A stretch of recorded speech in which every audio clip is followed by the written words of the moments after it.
कहानी की शुरुआत नीना नाम की लड़की से शुरू होती है जो खेतों के बीचों बीच चादर और चटाई समेट रही थी।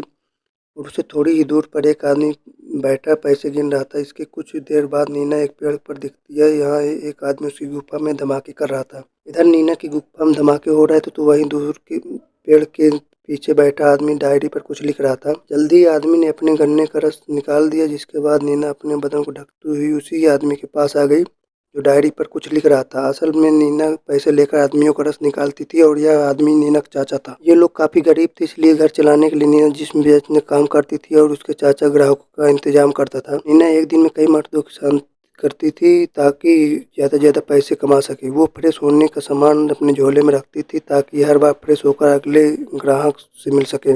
आदमी जैसे कहते नीना वैसे ही धमाके करती और करवाती थी, इसलिए उसके सभी ग्राहक उससे बहुत खुश थे। पूरा दिन काम करने के बाद रात को ये दोनों खूब सारा खाना लेकर घर आते, जिसे देखकर नीना का चचेरा भाई सीमो और उसकी छोटी बहन बेहद खुश हो गए। खाना खाने के बाद नीना नहाने लगती और चाचा बाहर बैठकर फिर से हिसाब किताब करने लगता था। सीमो उसके पास आकर उसे एक चाकू देता है ताकि जरूरत पड़ने पर वो इसका इस्तेमाल कर सके। सीमो जानता था कि उसका बाप और बहन क्या काम करते हैं, इसलिए उसने सुरक्षा के लिए चाकू दिया था। इसके बाद वो नीना के पास आकर उससे बात करने लगता है। नीना अभी भी नहा रही थी। सीमो से पूछने के बाद उसे बताती है कि कैसे आदमियों की इच्छाएं पूरी करती है। नीना की बातें सुनकर सीमो के गन्ने में हलचल होने लगी और वह वहीं पर अपना हाथ हिलाने लगा। जल्दी नीना भी नहाकर बाहर आ गई और तभी चाचा आकर उसे तैयार होने को कहा था, क्योंकि उन्हें अभी एक ग्राहक से मिलने जाना था। नीना जल्दी जल्दी तैयार होकर अपने चाचा के साथ निकल पड़ी। कुछ ही देर बाद नीना ग्राहक की बाहों में थी, जबकि बाहर खड़ा चाचा उसका दारू पीने के साथ साथ उसकी गर्म आवाजें भी सुन रहा था। देखते ही देखते ग्राहक नीना के साथ जबरदस्ती करने लगा। इससे नीना का गर्म आवाजें चीख में बदल गई। नीना की चीखें सुनकर चाचा अंदर आता है और चाकू दिखाकर ग्राहक को रुकने को कहता है, लेकिन ग्राहक उसकी एक भी नहीं सुनता है। किसी तरह उस आदमी गन्ना अपनी गुफा से निकाल कर चाचा के पास आ गए, जिसकी को गुस्सा आ जाता है। पहले चाचा के साथ वो धक्का मुक्की करता है, उसके बाद चाकू से चाचा का गला रेत देता है और चाचा की मौत के कारण सभी लोग बेहद दुखी थे। नीना पूरा दिन काम में ही रहती, जिस कारण धीरे धीरे इनका राशन खत्म होने लगा था और ये काम पर बाहर नहीं जा पा रही थी, घर में ही रहने लगी। तभी चाचा के फोन पर एक ग्राहक का फोन आता है। पहले तो नीना उसकी तरफ ध्यान नहीं देती, लेकिन फिर घर की हालत देखकर वो फोन उठा ही लेती है। फोन सुनने के बाद नीना तैयार होकर ग्राहक से मिलने जाने लगी। इसलिए ग्राहक की हरकत के कारण नीना और सीमो काफी डरे हुए थे। इसलिए सीमो नीना के साथ जाने का फैसला करता है ताकि जरूरत पड़ने पर वो उसकी मदद कर सके। कुछ ही देर बाद नीना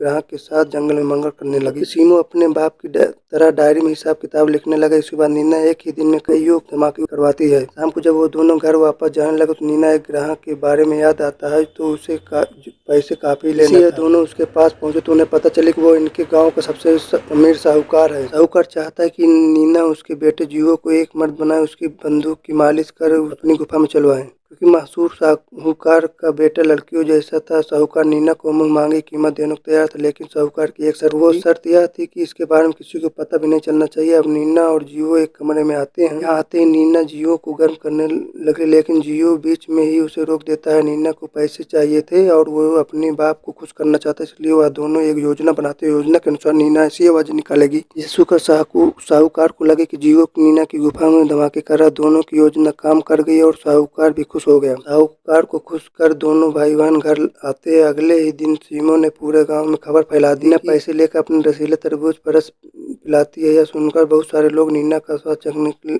आने लगे। देखते इनका काम काफी अच्छा चलने लगा। ऐसे ही एक दिन जिस्म बेचने काम के बारे में पुलिस अफसर हैरी को पता चल गया। के पास आकर अपना कमीशन सेट करता है। कमीशन के साथ साथ वह नीना की गुफा में अपना पानी भी निकालता है। हैरी को आज से पहले इतना मजा कभी नहीं आता, इसलिए वह कई बार नीना की गुफा में धमाके करता है। इसी बीच वो सीमो को अपने साथी रियो का पानी निकालने को कहते हैं और सीमो को ना चाहते हुए भी उसका गन्ना अपने अंदर लेना पड़ता है। ऐसे करते करते 2-3 महीने बीत गए थे। नीना के गाँव में मर्दों की आग बुझने पैसा कमा रही थी। सीमो ने गांव की औरतों की गुफा में धमाके कर पैसे कमाना शुरू कर दिए। दोनों भाई बहन गुफा और गन्ने के खूब फायदा उठा रहे थे। यह दोनों पानी निकाल घर की तरफ जा रहे थे, तभी रास्ते में हैरी मिलता है। हैरी इनसे अपना कमीशन लेने के लिए रुका था, इसे लेकर वहां से चला जाता है। अगले दिन नीना को काफी बुखार हो गया। सीमो जल्दी जल्दी उसे कंबल में लपेट कर दवाई लेने बाहर चला गया।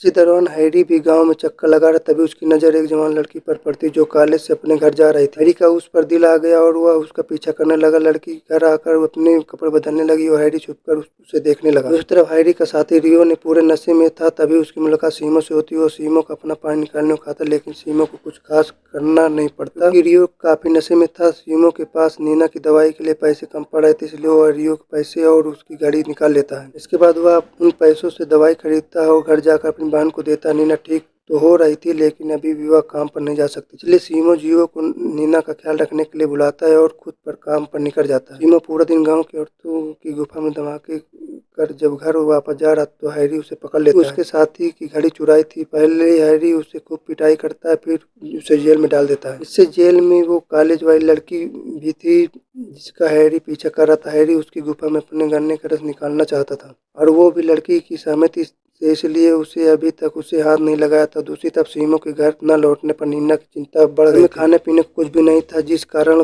कमजोर नीना बेहोश हो गई। उधर जेल में सीमो लड़की से उसका नाम पूछता है। इस लड़की का नाम माया, तो वो सीमो से मदद मांगती, मगर सीमो तो खुद की दुनिया में ही हिली थी।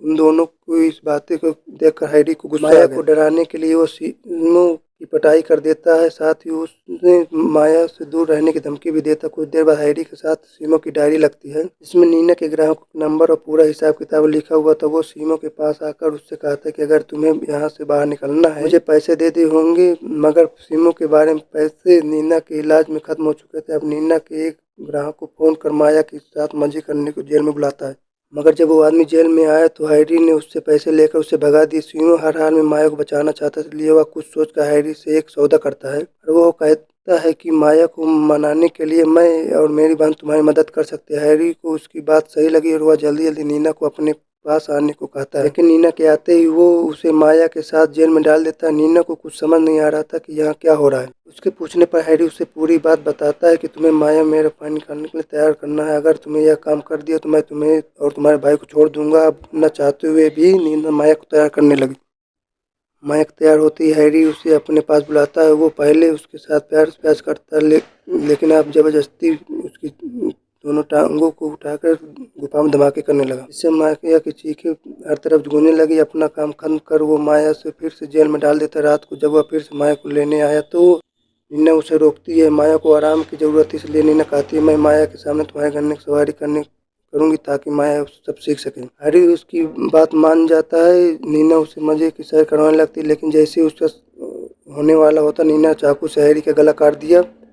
इसके बाद वो जल्दी चाबियां लेकर सीमो और माया को आज़ाद करती है। हैरी तड़प तड़प मर गया था और ये लोग अपने घर आकर जल्दी जल्दी अपनी बहन और जरूरी सामान लेकर भागने की तैयारी करने लगे। इसी बीच जियो भी अपनी गाड़ी लेकर इनके पास पहुंच गया।